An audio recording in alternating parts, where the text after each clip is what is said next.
teman-teman, Assalamualaikum. I got broads in Atlanta, just to throw me in the family. Credit cards and the scammers, hitting the licks in the band. Kenalkan, nama saya Retno Sari Damayanti. Saya adalah salah satu mahasiswi Universitas Muhammadiyah Riau, Prodi Kimia dan Fakultas Matematika Ilmu Pengetahuan Alam. Nah, di sini saya akan menjelaskan tentang pengolahan kualitas lingkungan hidup dan keragaman hayati yang ada di tempat tinggal saya. Sebelumnya, untuk teman-teman, jangan lupa di like, komen, subscribe channel ini untuk mendukung channel ini membagikan materi-materi lainnya. Terima kasih. Nah, saya tinggal di salah satu desa terpencil yang berada di Kecamatan Kampar Kiri Tengah, Kabupaten Kampar, yaitu Desa Mekarjaya. Desa Mekarjaya ini merupakan desa yang asri, ditinjau dari banyaknya tumbuhan hijau seperti tumbuhan kelapa sawit dan juga bersih dari polusi udara. Masyarakat di Desa Mekarjaya ini mayoritas bekerja sebagai petani kelapa sawit. Keanekaragaman hayati merupakan ukuran variasi pada tingkat genetik, spesies, dan ekologi yang ada di lingkungan hidup. Keanekaragaman hayati mempunyai tingkat levelnya masing-masing, yaitu yang pertama, keanekaragaman gen, merupakan variasi genetik dalam satu spesies, baik di antara populasi terpisah secara geografis maupun di antara individu dalam satu polusi.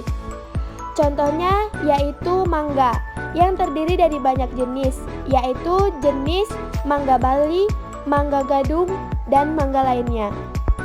Yang kedua yaitu keanekaragaman spesies, merupakan keanekaragaman yang mencangkup spesies baik tumbuhan maupun satwa liar.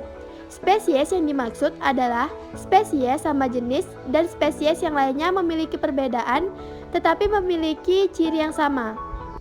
Contohnya yaitu ras kucing yang berbeda spesies dengan harimau dan macan, akan tetapi ketiganya memiliki ciri khas yang sama. Yang terakhir yaitu keanekaragaman ekosistem, merupakan keanekaragaman yang disebabkan oleh beberapa faktor, sehingga menciptakan ekosistem berbeda antara satu dengan yang lainnya. Contohnya yaitu lumut, padang rumput, padang pasir, dan lain-lain. Apa sih pengelolaan kualitas lingkungan itu? Pengelolaan kualitas lingkungan itu adalah upaya terpadu dalam pemanfaatan, penataan, pemeliharaan, pengawasan, pengendalian, pemulihan, dan pengembangan lingkungan hidup. Pengelolaan kualitas lingkungan hidup ini bertujuan untuk yang pertama, mencapai kelestarian hubungan manusia dengan lingkungan hidup sebagai tujuan membangun manusia seutuhnya. Yang kedua, mengendalikan pemanfaatan sumber daya secara bijaksana. Yang ketiga, mewujudkan manusia sebagai pembina lingkungan hidup. Dan yang terakhir, melaksanakan pembangunan berwawasan lingkungan untuk kepentingan generasi sekarang dan mendatang. Terus, contoh pengolahan kualitas lingkungan itu seperti apa dong?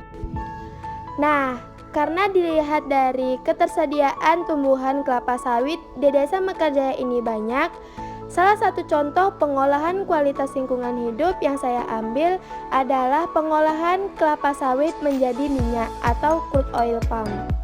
Salah satu PT yang memproduksi minyak kelapa sawit adalah PT PN5. PT PN5 banyak ditemukan di Provinsi Riau, tepatnya di Kabupaten Kampar. PT PN5 ini merupakan PT Perkebunan Nusantara yang mengelola kelapa sawit menjadi minyak atau crude palm oil. Selain memproduksi minyak kelapa sawit atau minyak nabati, PT PN5 ini juga memproduksi cangkang yang digunakan sebagai bahan baku pembuatan arang aktif dan juga tandan kosong yang digunakan kembali oleh mereka untuk pupuk organik. Apa sih pekerjaan seorang kimiawan untuk PT PN5 ini? Nah, pekerjaan seorang kimiawan adalah sebagai analisis yang menganalisa rendemen hasil minyak kelapa sawit.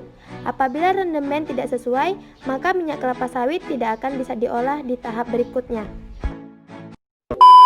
Nah, itu saja yang dapat saya sampaikan. Pesan saya untuk teman-teman semua, janganlah kalian berpikir bahwa kimia itu susah.